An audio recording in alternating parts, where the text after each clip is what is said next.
Some decisions that you make in your gym feel really good right now, but they're really going to cost you later. I'm Chris Cooper. This is Run a Profitable Gym. And it's really easy for us to convince ourselves that we're making the right guesses, that we're making the right choices, because we're always in our own head. We're always thinking and we're thinking really fast, and we can convince ourselves of anything. We know this is true in our gym clients. We know that if they work hard today, eventually those wins will compound. They will have short term pain for long term gain.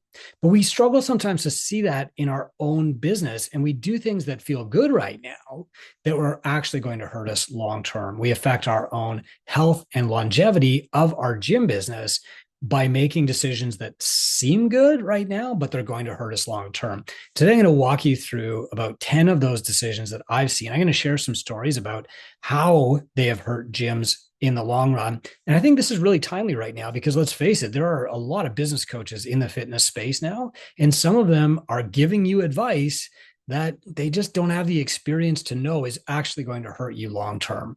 Some of them just don't care. But the reality is that most of them just haven't been around long enough to know that this is a bad idea. So let me start with an easy and obvious one. This is paid in full discounts. A lot of gyms, especially coaching gyms, when they open up their doors, they think like, oh, I need cash really badly. I'm going to sell some lifetime memberships. But they don't actually do the math on these memberships and realize that somebody's buying a lifetime membership that's worth, a couple of $1,000.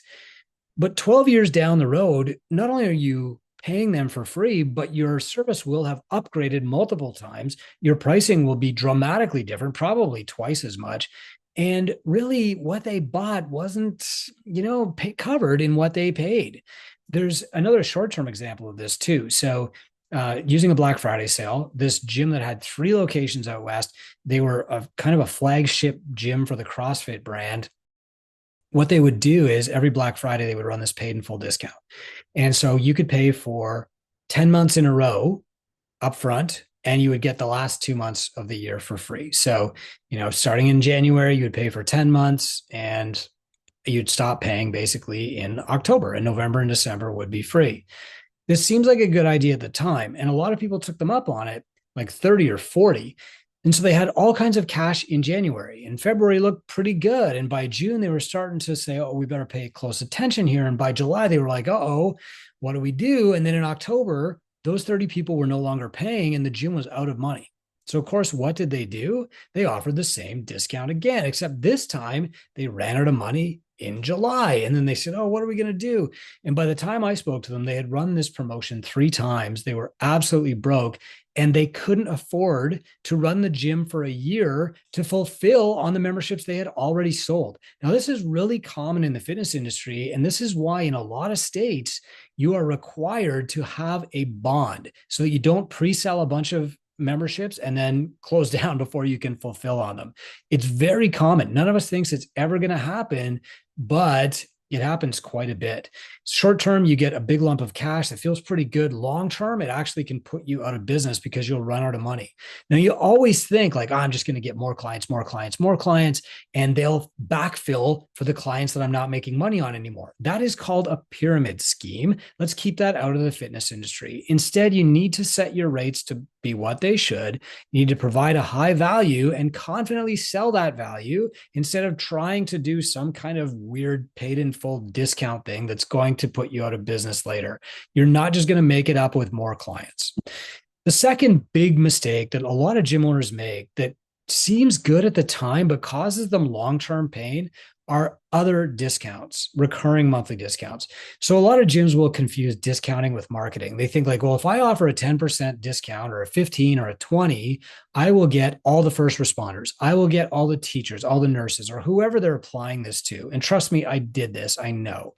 The reason that you're doing that is because you're scared of actually asking for the dollar value that you're charging. And so when somebody comes in and you're presenting your product, here it is, it's $150, $205 a month, $400 a month.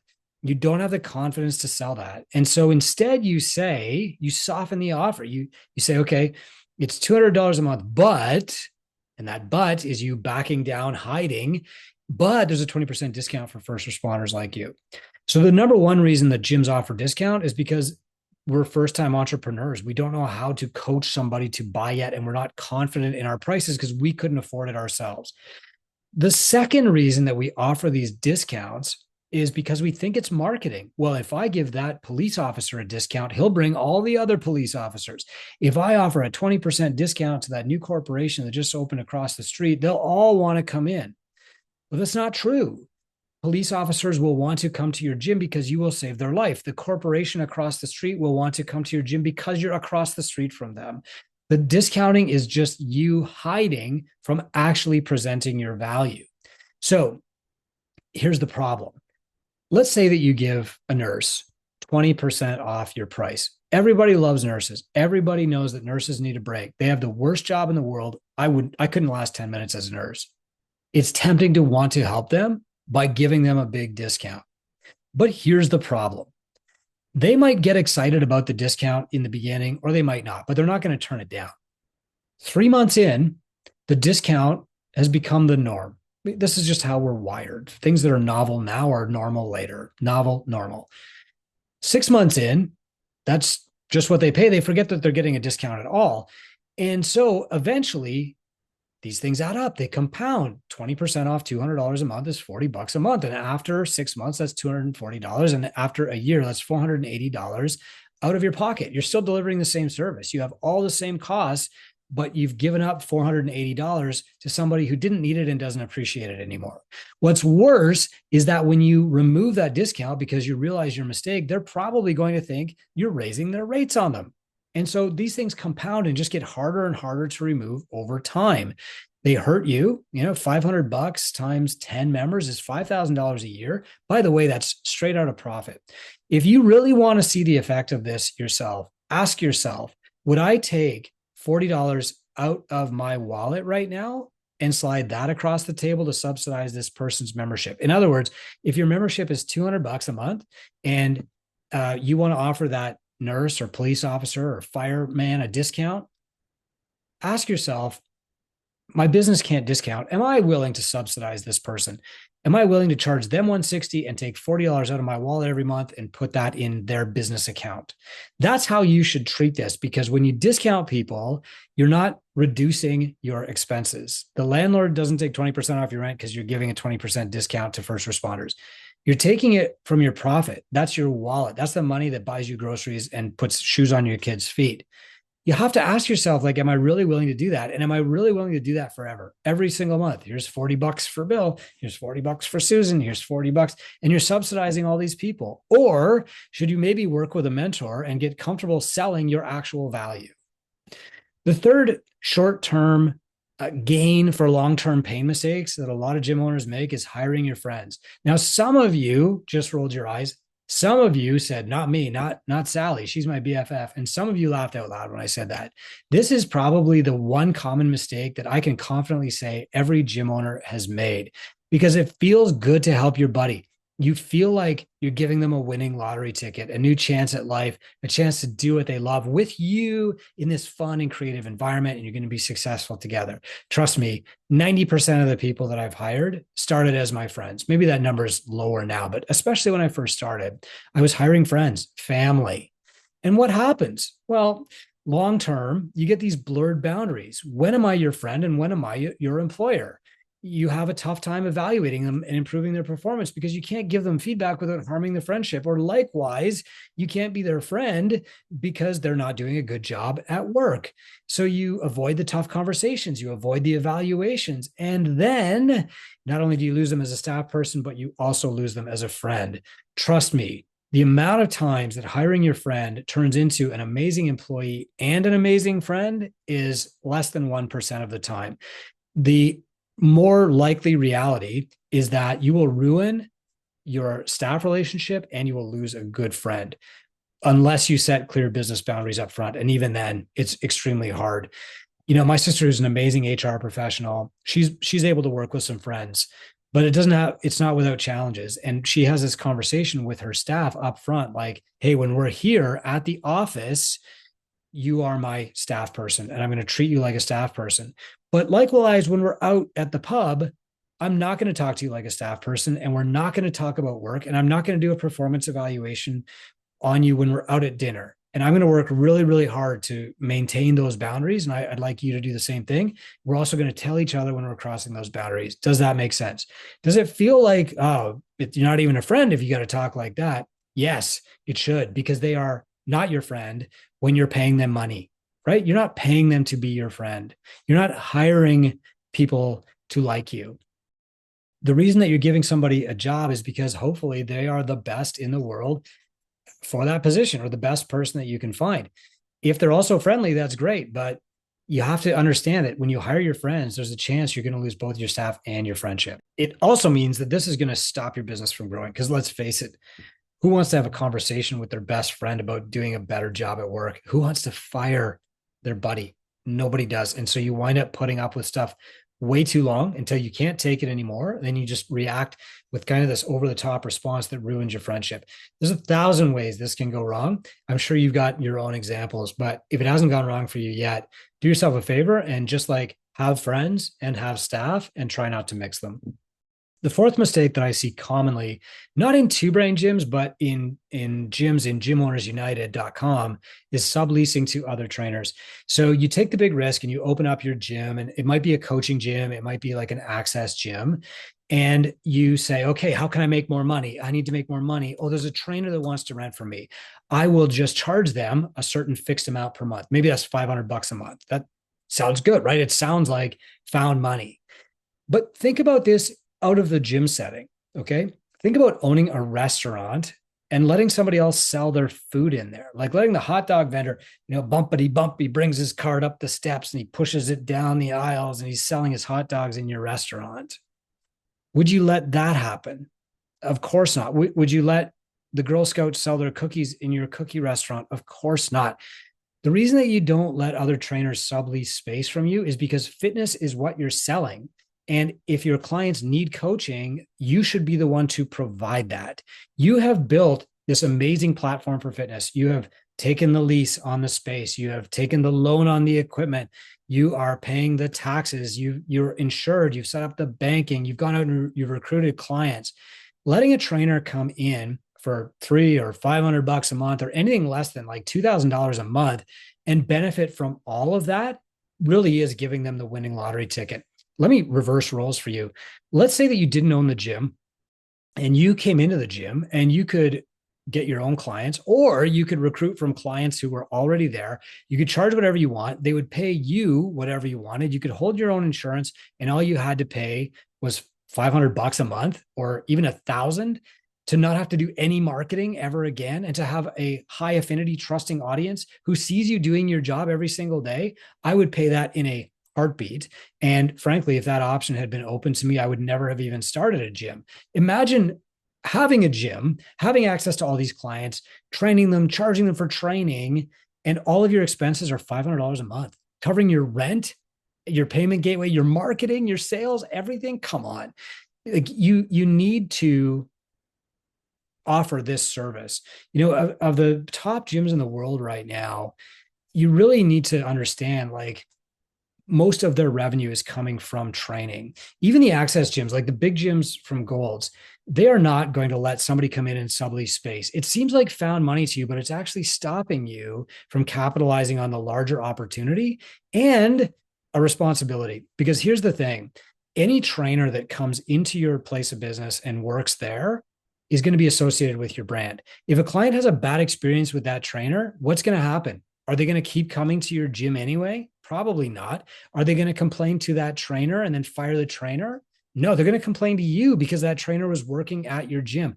Anybody that's doing any business inside your business is part of your business and needs to be treated that way so that you can set the standard for delivery. You can set, here's how we want people to be treated. You can keep the clients who will quit when this, subleasing trainer pisses them off. Trust me, it seems like found money, like mailbox money, like easy money when you start subleasing to trainers, but you're missing out on the long-term gain here. The fifth thing is running down other gyms. Like this is a trap that I'll admit I fell into. I was so unsure about my own value, lacking confidence, terrified, broke, that I had this scarcity mindset. And I am embarrassed to even admit it now, but if somebody would bring up another gym in town, my immediate knee jerk response was slam that gym, run them down, belittle them, talk about how the owner doesn't know anything, or even just roll your eyes, let your body language give it away. It took me years to get over this. And honestly, until I was successful myself, I was not generous to other gym owners at all. Now it's different. Now I host the other gym owners in town every month for lunch. I want us all to grow. I want us all to collaborate. I think the whole can be more than the sum of its parts. But even back then, this actually hurt me. And so when somebody would say, "Oh, my best friend has this trainer that she really loves," I would immediately want to run down that other trainer. Now, they don't know as much as I do. Now, I've heard bad things. No, that trainer, blah, blah, blah. And what would happen is my client would be like, "Whoa, Chris really is not sure of himself." Nobody wants to be around that person that's running down other people. Nobody wants to be around the gossip, because as soon as you leave the room, they're saying bad stuff about you. And so it felt like I was winning points, like I was convincing my clients to stay with me and selling them on my gym over everybody else. But I was actually doing long term reputational damage. There are still other trainers in town that won't talk to me. And while I do have a good relationship with most of the gym owners, the reality is that some of the other gym owners still ascribe to this belief that running down the other gyms is what's going to keep clients in there. So I hope that doesn't describe you, because word always gets around. Your reputation is not just what you control, it's the conversation from one person to another too. The sixth thing that gyms do that feel good in the moment but cause long-term pain are trading memberships for coaching. And so what happens a lot of the time is you'll see somebody in your membership who's a great person, they're willing to learn, or maybe they're a great mover, or maybe they're always helping people, maybe they're even looking for a job. And so you offer them something, you offer them a coaching job. And hey, here's how we can all save on taxes. I'll trade you for membership. If you coach, let's call it a class a week, I'll give you a free membership. The mistake that we make is that we never do the math on this. Now, I believe that money was created to normalize trade, to help people trade of equivalent value. And that's why I trade my coaches for membership, and I trade them for money, I pay them, and they buy their membership with what's left over. When you do trades, the problem is there's no scoreboard like money keeping track of how much value they bring and how much value you bring. So the first problem is that if you've got three coaches doing trades, one of them is probably getting a better deal than the others. If I'm coaching one class a week at your gym and that free membership that I'm getting is worth $200, I'm getting $50 an hour. Are you making that? But what if somebody else is coaching 6 classes a week? They're making $40 an hour. What if somebody is coaching two classes a week and now they're doing 8 a month for the same membership that's worth $200? Well, now they're earning about $25 an hour and I'm earning 50. Does that make sense? What happens if a coach wants to take time off and somebody else has to step in and coach their classes? Well, they're not getting compensated anymore for that.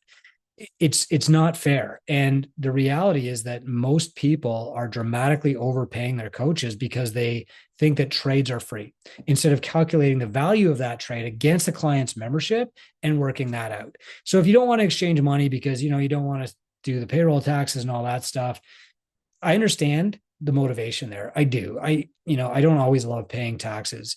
I love generating money so that I can pay taxes. I don't like how my taxes are spent always. But the reality here is that if you're trying to save money and you think that you can trade, you need to actually calculate what you're giving away in value versus what you're recouping. If you can pay somebody $25 an hour to coach a group class, but you're giving away a $200 a month membership to somebody who only coaches 4 classes, you're basically overpaying them by $100 a month. You could do way better. So long term, you need to pay people and have them buy memberships for you, or at least do the calculation every single month. Make sure that people are doing an equitable job, because your top performers, they'll go above and beyond, right? They'll coach extra classes, but they're also noticing that the bottom performers are not doing nearly the same amount of work for their free membership. It devalues their role when that happens. It creates unmotivated staff, and it weakens their professionalism, because why should they do extra? Why should they try hard? The seventh mistake that gym owners make, because it causes them like short-term good feelings but long-term pain, is training to be the best athlete in their gym. I thought for many years I had to be the strongest in the powerlifting gym. I had to be the most CrossFit in the CrossFit gym. I had to be the best athlete in whatever class I was in, or people wouldn't respect me as a coach. After all, why would they want to do what I tell them if they're fitter than I am, right? And you get this kind of ego boost. But long term, what that does is it takes time and energy away from leadership. It means that you're focusing on the wrong things because, people don't really think that way. They don't think that you have to be the fittest person to coach them, hopefully, or you don't want them in your gym. You'll never be the fittest person for very long anyway. That training takes you away from marketing. It takes you away from business growth. It does not inspire other people, or not very much. The people who win the CrossFit Games or the local triathlon or the local 5K are not automatically recruiting people away from other gyms or inspiring new people to exercise. They might get a few of their competitors to show up, but are those competitors really your best clients anyway? Training to be the best athlete in your gym is a massive commitment of time and energy and focus. And you really can't afford to put your business in second place. Let's face it, if you're training to compete in something, you're probably spending 2 hours a day training. Next comes your family, then comes your nutrition and your rest. And your gym comes fourth. That's why your gym is not growing. It's a matter of priorities. Ask yourself this, like, if I won the biggest prize on earth at this event, would that help grow my gym? The answer is always going to be no. So why are you training so hard to compete at the local events before you build your business? Build your business, then with the extra time and money that you have, go back to training as hard as you want to. The eighth mistake that causes long-term pain for a lot of gyms is chasing high ticket sales without retention. Especially a couple of years ago, right before COVID, a lot of gyms were chasing this idea of high ticket sales, charging people like $2,000 for a membership upfront. Before that, they were doing that with Gym Launch. And before that, they were doing that with the New You Challenge. And gym owners were suddenly able to sell something that was $300, $400, $2,000 upfront. And they thought, like, hallelujah, this is the answer. But like a lot of trends in fitness, in the fitness business, it's not the answer for very long. I guess that's also true in fitness.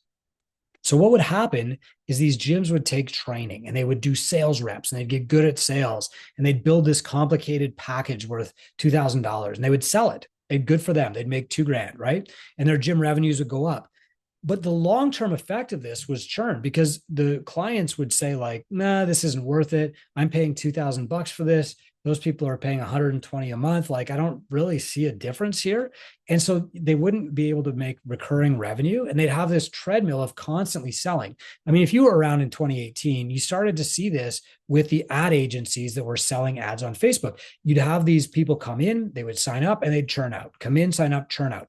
And every time this happened, the leads would get colder, the sales process would get harder, the clients would stay even shorter. And you had this kind of downward spiral going all the time to the point where a lot of gyms failed. And that's because they were chasing a high ticket sales without any matching retention. The ninth mistake that people make in the gym business is avoiding rate increases. And you do it because rate increases feel painful in the short term, but they create a lot of long-term gain. You're avoiding an uncomfortable conversation. You'll say, oh, the time is not right. I'm going to wait till January. Well, I got all these new people. I'm busy. I'm going to wait till March. Well, I heard somewhere that you shouldn't raise your rates in September, whatever. You procrastinate. You avoid that tough conversation. Oh, if I raise rates, Sally might leave. Billy won't be able to afford it, let alone that you can't afford to not raise your rates, right? The reality here is that it's only going to be painful for a minute. It's painful when you sit down in front of your clients who might quit and you have the conversation, but it's only painful for 30 seconds. It's painful when you send the email, but it's just painful waiting over the weekend for the responses. Long term, this is what's going to set you up for success. And especially if you're dramatically undercharging, this is the thing that's going to keep you afloat. Because every month that goes by that you're undercharging, you erode your margin, you run more and more and more out of money, you get more and more and more burned out, you pay yourself less and less and less because your expenses are going up. Your staff is being asked to accept an unfair wage, or they're working for far less than they're worth. Every month that you kick this can down the road, you're hurting them, you're hurting yourself, and you're hurting your business. Yeah, it's painful right now, and you have to do it. It's just like telling your client they need to do a 200-meter sprint at the end of every, 20 thrusters. Yeah, it's painful right now. Long term, you will thank me. And that's the same with rate increases. The 10th thing that makes people feel good in the moment but hurts them long term is expanding too early. So they've got a gym, they opened it up, they were the first one in their town, they saw a lot of really quick growth. Awesome. I'm good at business, they think. I'm going to go open another gym. I'm going to buy out that failing gym. I'm better at this than they are. And then something happens. Another gym opens in town and it dramatically hurts their gym. Or there's this big new thing, right? P90X. Was it for me? High Rocks might be it. It's going to a gym down the road. Everybody's going over there. Uh-oh, maybe I'm not as good at business as I thought. And I was capitalizing on good fortune when I opened. Maybe I got the timing right, but now that the times have changed, my business is in trouble. And so what should actually happen is you should grow your business to the point where it can pay you $100,000 a year consistently. And you know that, not just one good month or one good quarter, not just a great projection from the ad agency that's trying to get you to buy more ads, but actually paying you $100,000 for a year. That means that your system is working for one person. You are the crash test dummy and it's working for you.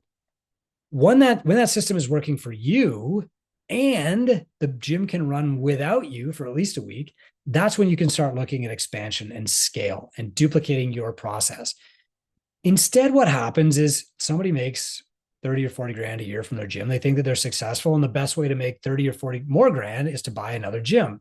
And what they do is they buy somebody else's mistakes. They buy 100 clients who will not pay what the gym is worth. And so now they've got this massive problem. They got bad staff. They've got maybe a horrible culture. They're trying to change the programming and the paint and the branding. And they wind up changing all the clients and really regretting the second purchase anyway.